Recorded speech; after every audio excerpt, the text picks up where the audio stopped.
महाराज की जय भवानी.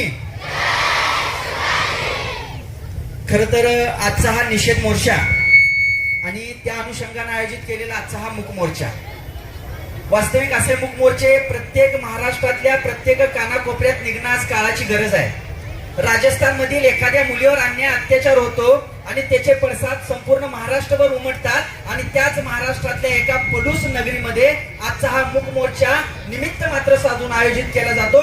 हे एकमेव कारण म्हणजे हा छत्रपती शिवाजी महाराजांचा महाराष्ट्र आहे.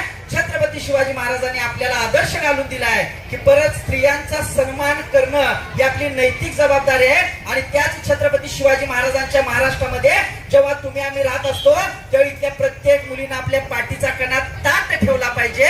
पाठीचा कणा जर ताट असेल तर कितीही माणसं येऊ देत, समोरून कितीही शत्रू येऊ देत, लढण्याची उर्मी आपल्या मनामध्ये येते.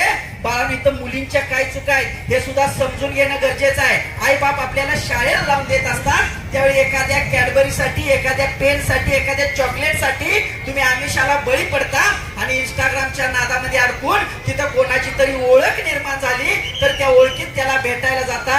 लेकिन असं करू नका. ते नराधम टपून बसले की कोण माझ्या सापळ्यात सापडते आणि सापळ्यात सापडणारे सावध हेरण्यासाठी इंस्टाग्राम हे सर्वोत्तम माध्यम असल्याचं आपल्याला दिसून येत आहे. त्या इंस्टाग्रामच्या माध्यमातून एखाद्या मुलाची ओळख झाली, आपण त्याच्यावर विश्वास ठेवतो, त्याच्या जवळ जातो.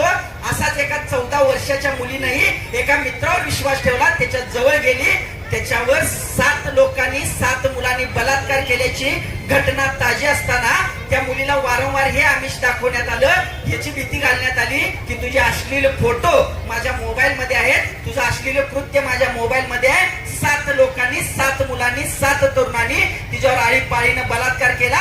3 वर्षाचं चिमुरड लेकरू जे अजून खेळतंय, बागडतंय, ज्याला धावता येत नाही, त्या मुलीवर देखील एका 59 वर्षाच्या माणसाने अन्याय अत्याचार केला. आणि आज 13 वर्षाच्या मुलीवर 35 जण अन्याय अत्याचार करतात. याच्यासारखी शोकांतिक बाब या जगामध्ये कुठेही आढळून येणार नाही. आणि हा आपला महाराष्ट्र आहे, इथं माझी प्रत्येक महिला माता भगिनी सुरक्षित राहिली पाहिजे. हा आदर्श छत्रपती शिवाजी महाराजांनी घालून दिला आहे. शांतीचा संदेश देणारे गौतम भगवान बुद्ध यांनी आपल्याला शांती, संयम धारणा हा मार्ग का शिकवलाय तर इथल्या प्रत्येक आया बहिणींचं रक्षण करण्याची जबाबदारी फक्त इथल्या पालकांची नाहीये, तर इथं जे समाज म्हणून समाजासाठी समाजाचं प्रतिनिधित्व घेऊन समाजकारण आणि राजकारण करतायत त्या प्रत्येकाची ती नैतिक जबाबदारी आहे की माझ्या घरातली प्रत्येक मुलगी सुरक्षित राहिली पाहिजे. आणि ती सुरक्षित राहण्यासाठी सगळ्यात पहिल्यांदा या प्रत्येक मुलीच्या पालकांनी स्वतःच्या मुलीवर चांगले संस्कार करणं गरजेचं आहे. कारण लेखीनो, तुमचा बाप दिवस रात्र राबत असतो, पण तुमच्या घरामध्ये दररोज मोबाईलवर चॅटिंग करत बसणारी, इंस्टाग्राम बघत बसणारी आई नावाची जी व्यक्ती आहे तिनं तुमच्यावर संस्कार घालणं काळाची गरज आहे. लेखीनो, त्या 13 वर्षाच्या मुलीवर 32-35 जणांनी अन्याय अत्याचार केला त्यावेळी तिच्या काय भावना असतील. साधं धूळ आली, त्याचे कण डोळ्यात गेले तर तुम्ही डोळं पुसताय. या काही मुलींना इथं आता भूका लागले, त्यांनाही भूक लागली होती, तेही वासनात होते. त्यांनी त्या मुलीच्या शरीराचे अवघे लचके लचके तोडले हो. त्या मुलीला किती वेदना झाल्या असतील, किती यातना झाल्या असतील. हा छत्रपती शिवाजी महाराजांचा महाराष्ट्र आहे. इथले जे राजकीय माणसं आहेत, तिथली जी सामाजिक माणसं आहेत, त्यांनी आपली नैतिक जबाबदारी स्वीकारली पाहिजे. प्रत्येक मुलीनं ज्या गोष्टी घडतायत त्याची जाणीव आपल्या घरातल्यांना वारंवार करून दिली पाहिजे. जिथं तुमचं चुकत असेल तिथं आई वडिलांची सल्लामसलत केलं पाहिजे. गुरुजन इथं तुमच्यावर आदर्श निर्माण करायला बसलेत, त्यांचाही आदर्श घेऊन त्यांच्या पाठीमागे राहून ते जे सांगतायत ते ऐकलं पाहिजे. पण इथल्या मुलींनीही सजग राहिलं पाहिजे. आणि सगळ्यात मोठी जबाबदारी आज या 13 वर्षाच्या प्रत्येकाचं लेकरू या ठिकाणी आहे, जिचं वय 13 आहे, त्यांच्या पालकांनी देखील अशा मूक मोर्चासाठी येणं, त्याचा निषेध व्यक्त करणं ही त्या पालकांची पण जबाबदारी आहे. सामाजिक काम करणाऱ्या राजकीय माणसांनीच फक्त जबाबदारी स्वीकारणं म्हणजे कुठंतरी त्याला थोडक्या प्रमाणात कुठंतरी त्याला अवडंबर येतं, पण घरच्या लोकांनी ह्याच्यामध्ये सहभागी असणं गरजेचं आहे. ज्या 13 वर्षाच्या मुलीवर अमानुष अत्याचार झाला त्या 32 जणांना फाशी होते का, त्यांना काय शिक्षा होते, याच्यापेक्षा भविष्यात जाऊन माझ्या कुठल्याही मुलीकडे वाकड्या नजरेनं कोणी बघणार नाही याची सजगता आपल्यामध्ये निर्माण होणं गरजेचं आहे. शिक्षकांनी विद्यार्थ्यांच्यावर वारंवार केलेले संस्कार तुमच्या मनामध्ये सतत जिवंत पाहिजेत. आई बापाचं कष्ट, आई बापाचं त्याग पाहून तुम्ही आई बापांच्या कष्टालाही वाचा फोडता कामा नये. आई बापांचं कष्ट काळजामध्ये घेऊन आपण पुढे गेलं पाहिजे. आणि बाळांनो, एक जाता जाता बाप म्हणून तुम्हा सगळ्यांना एक विनंती करतो, इंस्टाग्रामच्या नादाला लागून त्याच्या त्याच्यावर कुणाशी सोबत मैत्री करून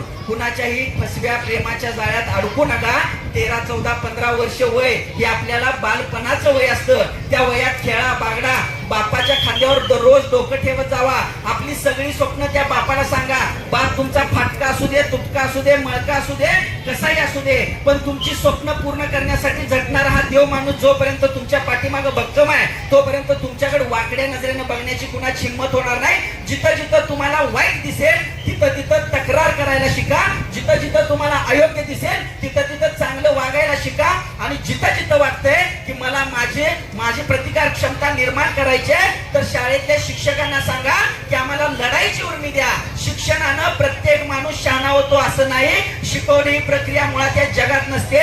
जी गोष्ट तुम्ही करताय, जे चुकीचं वागताय, ज्या चुकीच्या मुलांच्या नादाला लागताय, ज्या चुकीच्या वर्तणुका करताय त्या थांबवणं देखील गरजेचं आहे. फक्त मूक मोर्चा काढून निषेध व्यक्त करून परिवर्तन होत नसतं. परिवर्तन व्हायचं असेल तर ते आपल्या आतून आलं पाहिजे.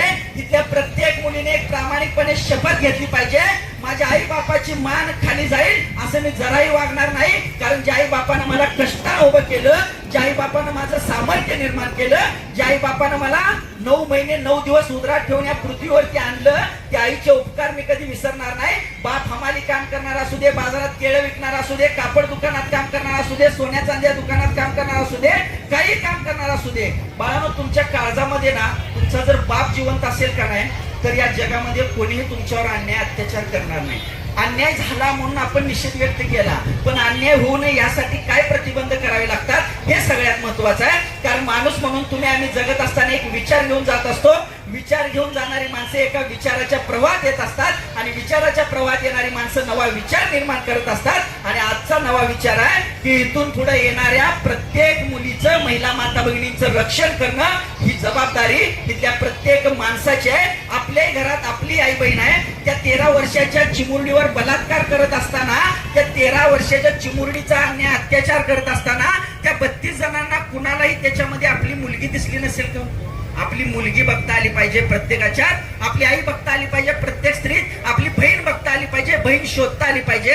आणि तिच्या रक्षणासाठी कंबर कसून तिथल्या प्रत्येक तरुणानं तिच्या रक्षणासाठी समोर आलं पाहिजे. तरच समाजामध्ये हे परिवर्तन अटळ आहे. कारण परिवर्तनाची मांदियाळी गेली 2500 वर्षापासून चालू आहे. इथं घंटा काय परिवर्तन झालेलं नाही. फक्त एक सांगतो, तिथल्या माता भगिनींचं जर रक्षण करायचं असेल तर इथल्या प्रत्येक मुलीनं रणरागिणी झालंच पाहिजे, स्वतः लढलं पाहिजे. प्रसंग पडला तर समोर येणाऱ्या माणसाला दगडानं ठेचून मारण्याची ताकद तुमच्या मनामध्ये निर्माण झाली पाहिजे. मन, मेंदू आणि मनगट या 3 गोष्टीवर विश्वास ठेवून तिथल्या प्रत्येक मुलीनं आपल्या आयुष्याचं मार्गक्रमण करणं ही येणाऱ्या काळाची गरज आहे. कारण काळ फोपावत चाललाय, काळ व्यसनाच्या हारी अडकत चाललाय, काळ चुकीच्या गोष्टींकडे ओढत चाललाय. ह्याच्यामध्ये फेसबुक आहे, व्हॉट्सअप आहे, इंस्टाग्राम आहे, इतर वेगवेगळे मीडियामधून तुमच्या डोक्यावर बडीमार केला जातोय. आणि त्याच्यात तुम्ही एखाद्या फोटोला बघताय, कुठंतरी अडकताय आणि त्याचे पडसाद असा 13 वर्षाच्या मुलीवर 35 जणांनी बलात्कार केल्याची वार्ता आपल्या कानावर येऊन ठेचते. त्यावेळी आपल्याला वाटतं की आपणही कुठंतरी चुकतोय. हे सगळं थांबवण्यासाठी आजचा हा निषेध मोर्चा आहे. खरं तर महाराष्ट्रामध्ये सगळ्यात पहिलाच हा निषेध मोर्चा आहे जे राजस्थान मधल्या प्रकरणावर आधारित आहे. आणि ह्या मोर्चा ज्यांनी आयोजित केला त्यांचं खऱ्या अर्थानं कौतुक एवढ्यासाठी आहे की एखादं चांगलं काम करत असताना बऱ्याच अडचणी असतात, पण चांगलं काम करणाऱ्याच्या पाठीमागं चांगली माणसं उभा असतात. हे देखील सत्य आहे. आणि हे शाश्वत सत्य स्वीकारून तुम्ही आम्ही आपल्या आयुष्याचं मार्गक्रमण केलं पाहिजे. आयुष्य जगायचं असेल तर आई बापाच्या सन्मानासाठी जगा. आयुष्य घडवायचं असेल तर छत्रपती शिवाजी महाराजांचे स्वराज्य आठवा. स्वराज्य म्हणजे काय? स्त्रियांचा अभिमान, स्त्रियांचा मान आणि स्त्रियांचा सन्मान हे छत्रपती शिवाजी महाराजांनी आपल्याला दिले. ते जपण्याची नैतिक जबाबदारी आपल्याकडे आहे. 400 वर्षाचे अधिष्ठान पुन्हा एकदा आपल्याला शिवाजी महाराजांचे मावळे म्हणून इथल्या प्रत्येक तरुणानं लढलं पाहिजे. इथल्या प्रत्येक मुलीच्या विकासासाठी, इथल्या प्रत्येक मुलीच्या सुरक्षिततेसाठी इथल्या प्रत्येक तरुणानं कंबर कसून स्वतःचं अस्तित्व पणाला लावून प्रत्येक मुलीच्या देहाचं रक्षण केलं पाहिजे.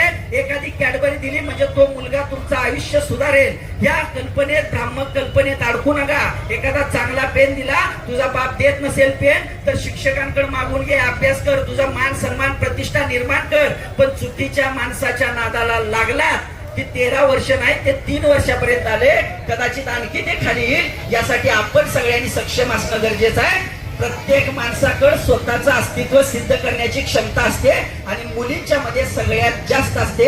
कारण मी इथं बोलतोय, मला एका मुलीनं जन्म दिला, मला एका आईनं जन्म दिला, मी बोलू शकतोय. हे जे सगळ्यात मोठे उपकार माझ्या आईचे माझ्यावर आहेत. तुम्ही सगळेजण या निषेध मोर्चाच्या निमित्ताने इथं उपस्थित आहात. तुमचे आभार मानण्याची फारशी गरज नाही. जेव्हा 13 वर्षाचं हे प्रकरण आपल्या घरामध्ये येईल त्यावेळी काय वेदना होतात, काय यातना होतात, त्या 13 वर्षाच्या मुलीच्या आई वडिलांशी हितगुज संवाद साधल्यानंतर तुम्हाला समजून येईल. या ठिकाणी आपण सगळेजण मोठ्या संख्येने विविध सामाजिक, राजकीय क्षेत्रातील, व्यावसायिक क्षेत्रातील, उद्योग क्षेत्रातील, धन्वंतरी क्षेत्रातील मान्यवर उपस्थित राहिला.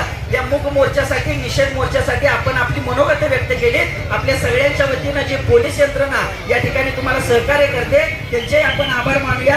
आणि मला या ठिकाणी बोलण्याची संधी दिली त्या 13 वर्षाच्या मुलीला सद्गती लाभो, तिला भावपूर्ण श्रद्धांजली देत असताना मनामध्ये एकच भावना येतात की जर ती 13 वर्षाची मुलगी आज तळमळत तळमळत मरत असेल तर इथल्या प्रत्येक मुलीनं आयुष्यासाठी सजग राहिलं पाहिजे. जय हिंद, जय भारत, जय महाराष्ट्र. धन्यवाद.